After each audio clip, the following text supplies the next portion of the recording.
Hello and welcome to another episode of Sense&Rants. On today's episode, we're talking about waiting, and I am joined by my amazing friend, Dr. Omole. Let's see how it goes. We go through different seasons of life, and one of the seasons I struggled with is my wedding season. That season is where everything, it just feels like it's on hold. Today I'm joined by my amazing friend, Dr. Dr. Omole. Can you please introduce yourself? Hello guys, my name is Omole. Those that know me call me AY.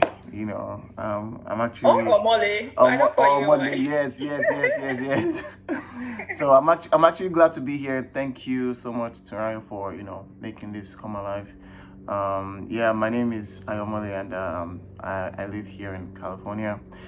I work as a resident physician at the moment. I am currently working on certain projects, which are still, coded for now. And I'm grateful for the support I get from friends and family. I like ice cream. I like dark chocolate ice cream, and then and then my favorite color is green. Yeah, my favorite color is like army green kind of color. Yeah. Oh, okay, nice. Alrighty. So share with us what periods in your life have you waited, or what have you waited for in the past? And what was those season like? What was that season like? I would say it's been many. It's been in and out, and without question though, we have to say, whenever I've been waiting, I've seen that it tests your patience. I remember there was a time my pastor told me, he says, one time a guy was praying that, Lord, teach me patience, teach me how to be patient, teach me how to be patient. Next thing, he found himself at a bank and the line was so long. So the idea of learning patience was going through that hard part. And I feel like it really tested my patience, tested my character, to see if I could still be honest, if I could still be, faithful, if I could still, be faithful in little things. I'd say for sure, one of the moments which is very remarkable for me was when I first came to the United States, and many people moving to the United States can attest that whenever you move here for the first time, it's very, very difficult in the first couple of years. And people assume that it's easy. American life. Especially when you move as an adult. It's not a joke. Yeah. To now. Yeah. And when I first moved here, I came with $1,500, which it's not a small amount of money. When you get here, 1,500 is not enough for your rent. No. That's if you're even able to get take it past the month. No way.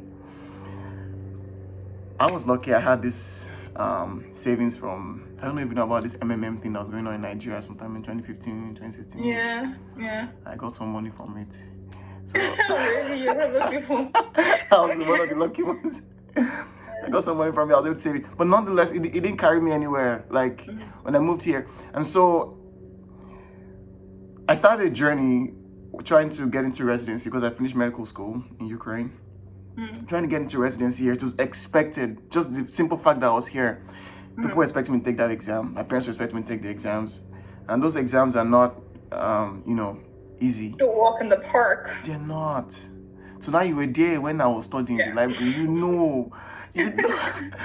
I didn't buy any new shirts, new socks for almost 2 years. Yeah. I had to save every single dime. And every time I'll take my maybe family to the hospital, I'll see other doctors that I'll be like, man, this should be me. This should be me. Yeah. This should be me. And that period, 3 years, actually 3.5 years, was probably one of my trying periods of my life. Because you were already like a qualified medical doctor in Ukraine. You went to Nigeria, you were called the doctor, and then for you to come here and somebody says, oh wait, your doctorate, your all you've learned doesn't really qualify you to be a doctor here. I feel like it might have been a little bit insulting, if not diminishing. And then having to just, pull yourself together, do the job, do what is required of you to be able to go through the process. That's commendable for sure. Without question. I mean, I remember when I first started the exam process, and talking to other people who are in the same journey, it's easy to fall into despair because you've met all the qualifications in other places, qualified in Nigeria, qualified in Ukraine, like you rightly said. But America, they don't want to know who your daddy is. Who's your father? Who's your father? They don't want to know who he is.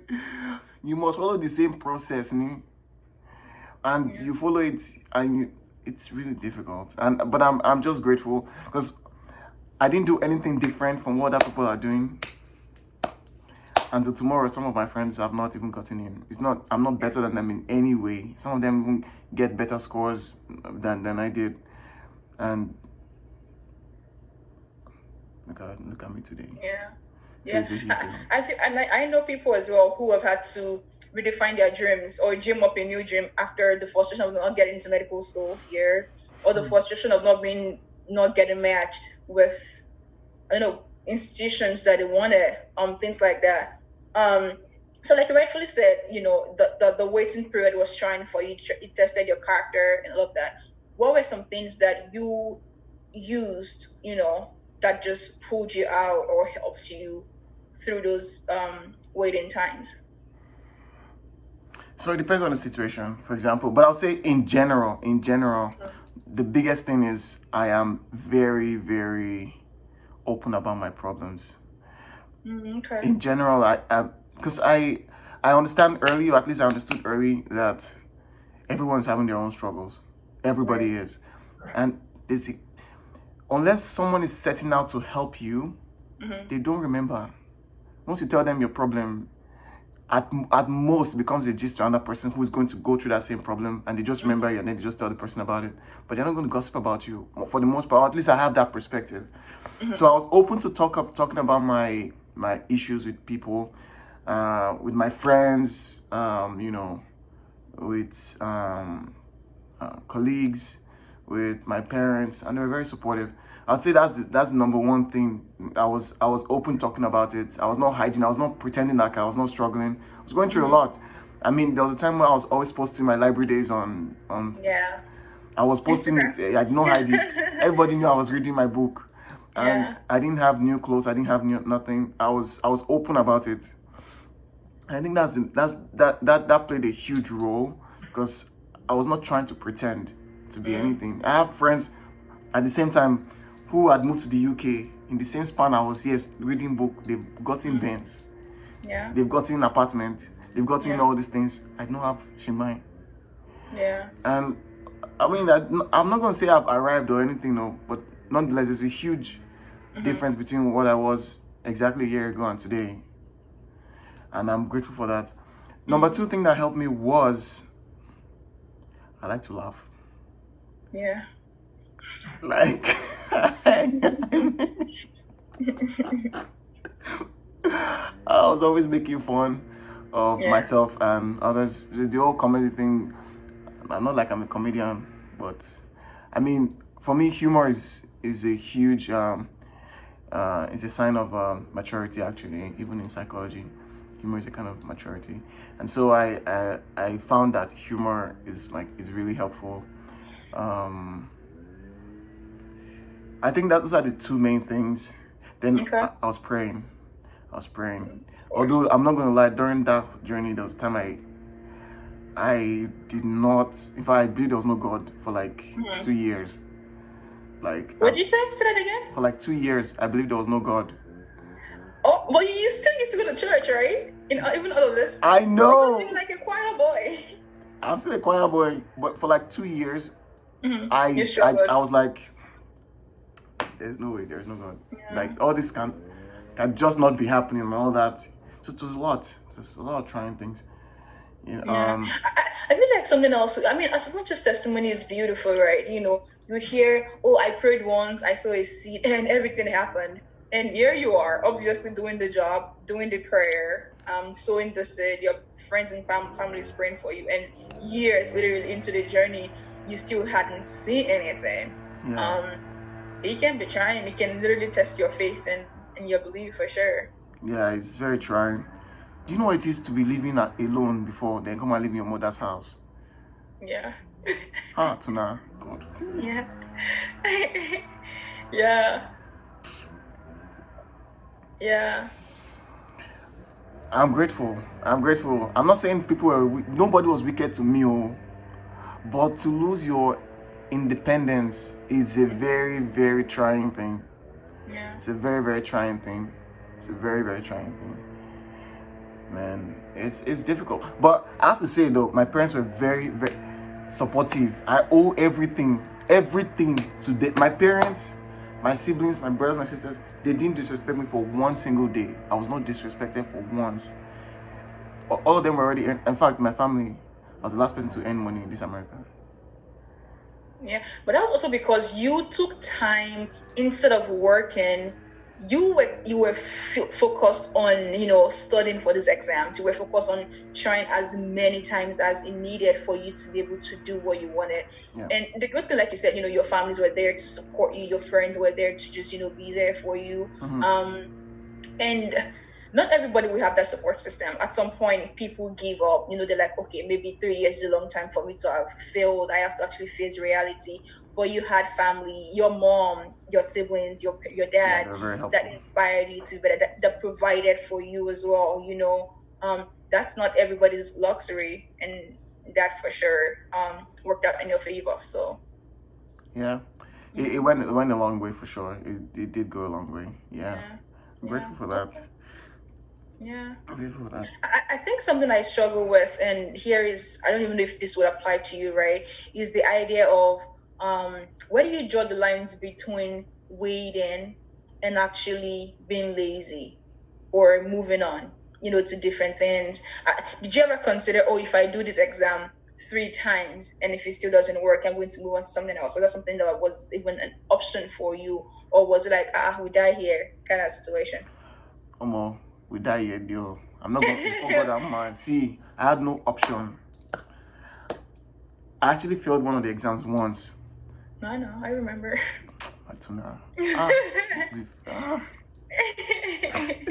That exam is $1,500.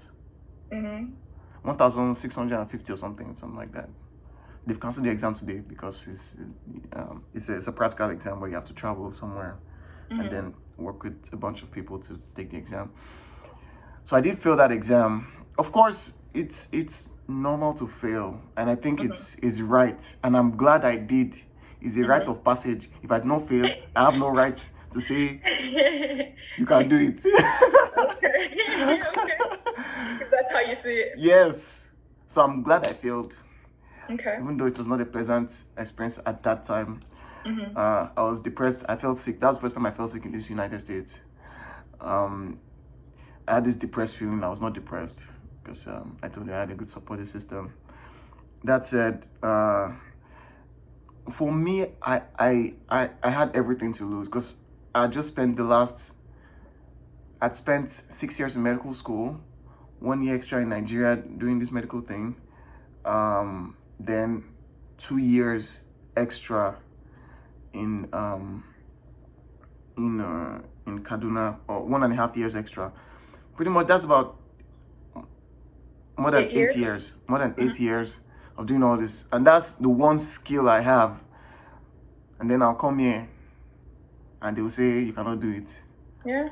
And the people that have been, let's say I started doing a trade 8 years ago, I would have had something today now. Is that not so? Yeah. That was the only thing I could do. I knew for sure that I had no other way out. My back was truly against the wall, and the only way was forward. Okay. That's actually interesting, because I know people who have followed the exact same journey 10, 12 years down the line after trying and failing it over and over again.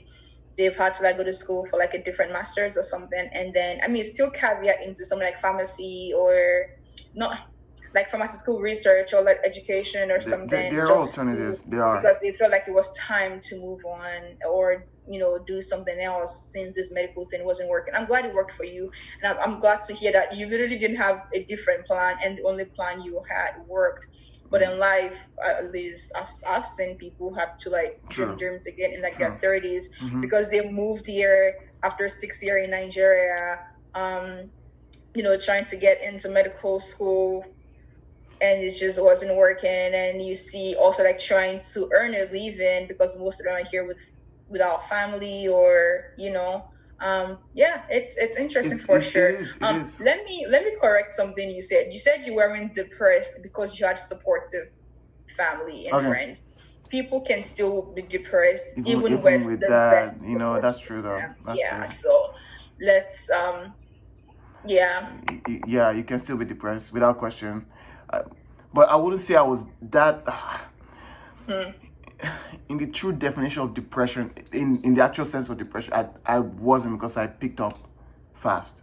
I picked up and fast. That's it. You are a extroverted person. Yeah, so you're like I say, you like to laugh, you make fun of things, even with your own situations as well. That's true. It's not just, you don't wait until somebody asks you, you make fun of it and you just move on. That's who you are.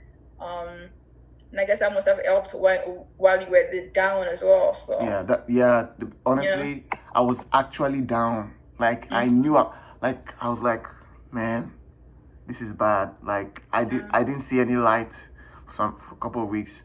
I had to call off work because I was working at a Walgreens for some time. I had to call off work, and after like a month or two, I actually quit that job so I could study. I could fully study again. Full study, yeah. Yeah, it used to be like 8 hours of library days. Studying was my full-time job. It really was. Yeah. So I think while you were going through that process, right, what were some things that people said to you that you wish they had not said to you?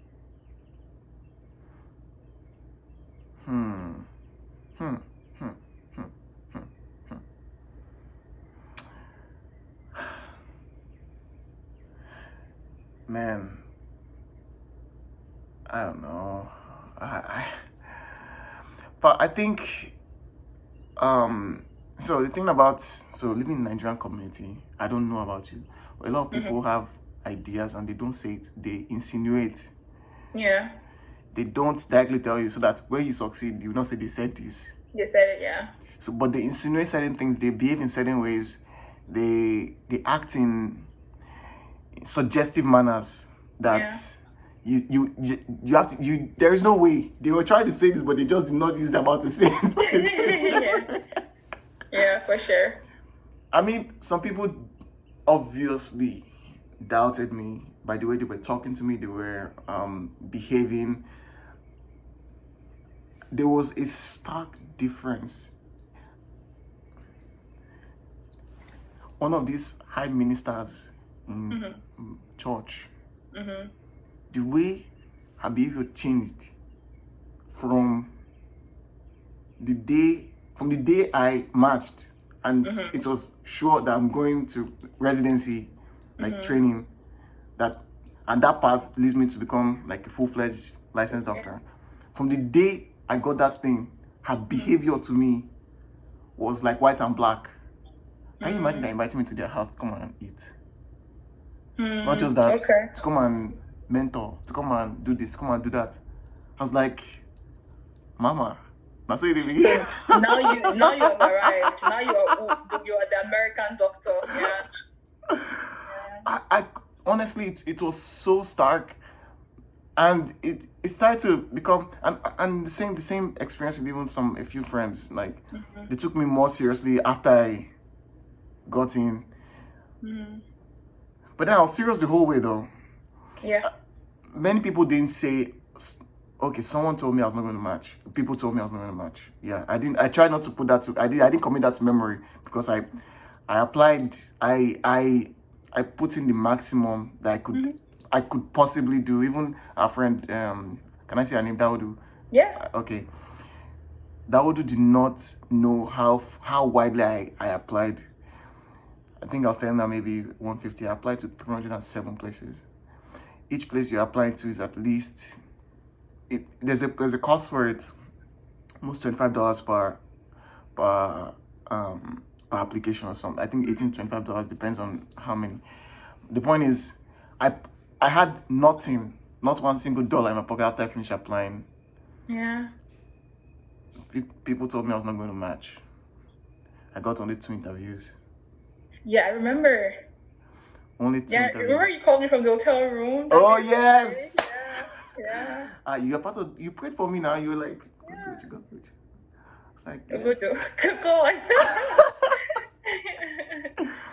Yeah. Yes.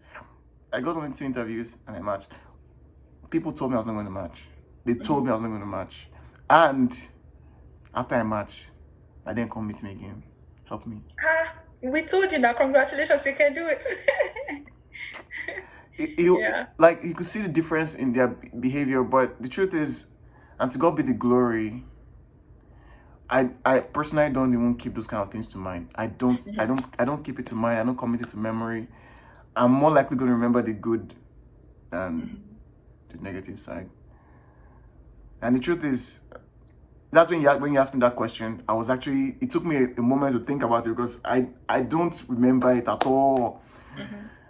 But I was always grateful because everyone in church, for the most part, are calling me doctor. And it comes in 2 ways. Because I was not practicing doctor, but they knew I was a doctor from Nigeria. So they were calling me docky. So to a certain degree, it was like encouraging that, don't worry, keep going. And then another time you're like, oh my God, I'm not even a doctor here. Why is it embarrassing me, stuff like that? And so it's 2-sided feelings. And people can also use that any way they want. Are you not a doctor? Right. Yes, at my place at Walgreens, my boss told me, are you not a doctor? You should know these things. Huh? And what did I was just asking for this Plan B medication. I knew what it is. Oh, I'm asking where did they put it, so I'll give it to the person who wants to buy it. He came. Are you not a doctor? You should know these things. It's here. I took it. How does doctorate apply to arrangement of medication? My dear, when I finish, I'm going to drive to that place with my Rolls Royce. I like it. Yes, do it. I'll go and greet him and knock on the door. The doctor is back. I want to buy Plan B. If I want to buy this store. Everything. I want to buy this store. I have money, right? I don't have student loans to pay, so my money is my money. Oh my. I love it. Oh my God. Yeah. So did anybody at some time tell you, oh, be patient, your time will come? Yeah, I got that a lot. My mom, my dad, even they were really, really supportive. Even when I failed the exam, they really, really, they really helped a lot. They really, really did. They really did. Yeah. They really did. So outside of your family, what did support look like? Or even with your family, what did support look like to you? I remember a time, I think you said it was Danielle that was cooking for you because you were trying to study. Outside of her cooking for you, that I know that because I can attest to that. Yes. What did support look like for you? So I found solace everywhere I went. At the library, I made friends already. At church, I made friends. When I went out, but support for me was mostly family and friends. Friends. Majority of them were study partners who knew what I was going through, who could understand the journey. And then I had other friends who were just supportive. And you have the perspective of the journey, but you're not in the journey, so you know. And I respect that. I can only go ahead and study, or we're rooting for you, and that was what we could do. Pray. Yeah. So I had people like that, friends, family, and study partners, and ice cream. That's good. That's good. On days when nobody had the right words, ice cream was always good. Yeah. Ice cream does not disappoint. Yeah. When you're alone in the room, ice cream always. Okay. So what are some lessons you learned from just that waiting season of your life? Perseverance. And you really truly need to understand that when your back's against the wall, truly when your back is truly against the wall, like when you're at your absolute lowest, you can only go up. Even if it's just one step, you can only go up. And that was where I was. Like truly, like I had nothing, $0 to my name. And even though dollar I had, I still saved it for for the matching purpose. And you know what? You see your friend that would do offered to give me whether 2,000 or 3,000 or 4,000. I can't remember, but she was ready to give me this money to apply. And though I had like other friends, I'm not gonna deny, but because I'd already gotten some support from other friends too, to help me, stuff like that, and so they had already sent me money.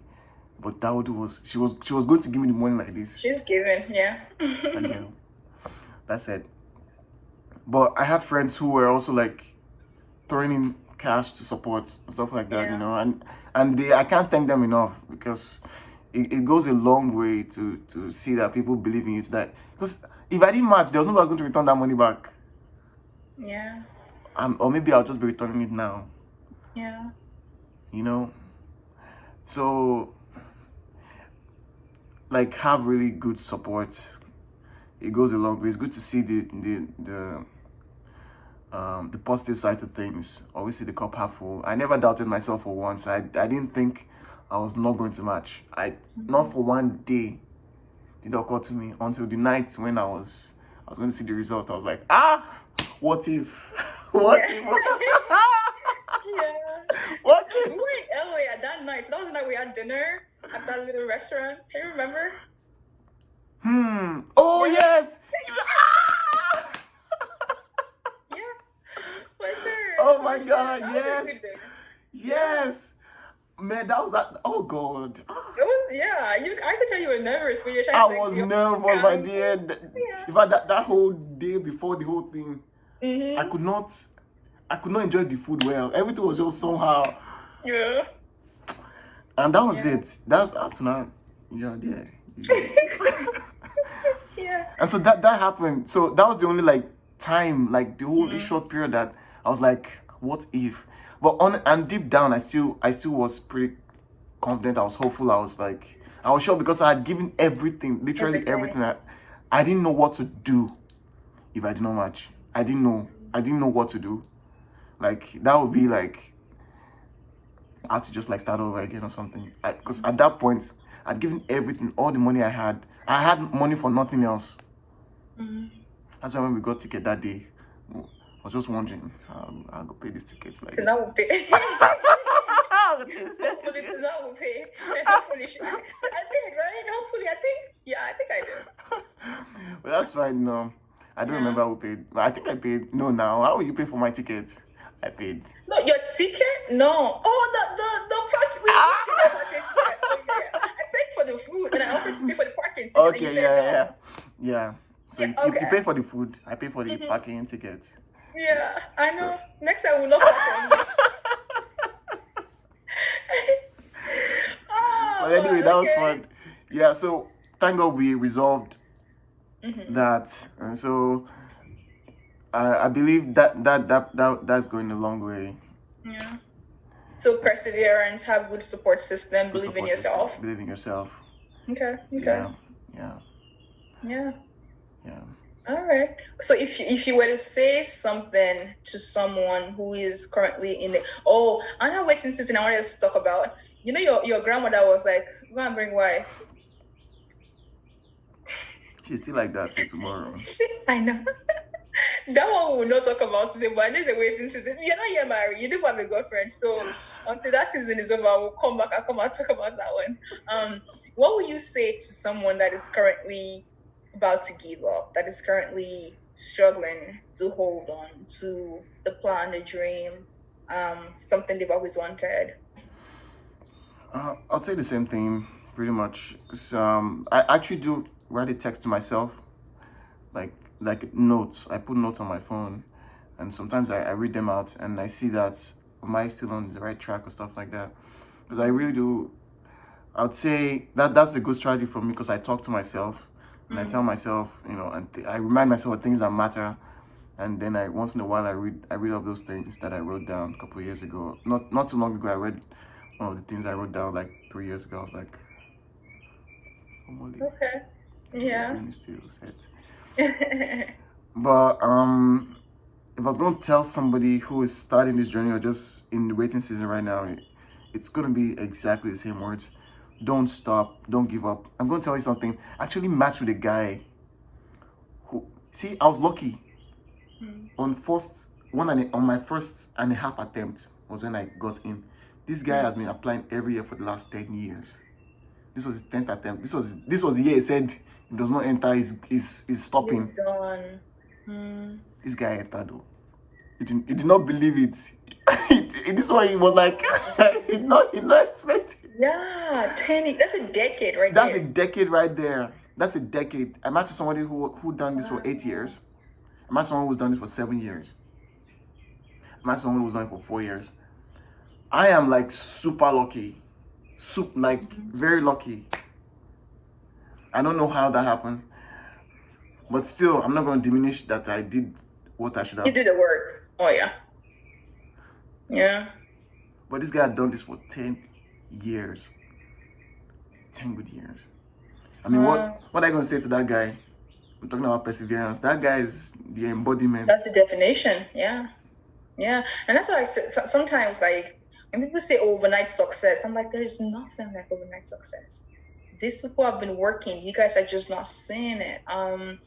They've been consistent. You guys are just now seeing it, True. But yeah, all the best with your remaining endeavors, Dr. Omole. Thank you. It was nice having you. Thank you so much for coming. Thank you for hosting. Thank you. Yeah. Thank you so much. I really appreciate it. Yeah, no worries at all. So I'm gonna that concludes the episode with Dr. Omole, Dr. Omole.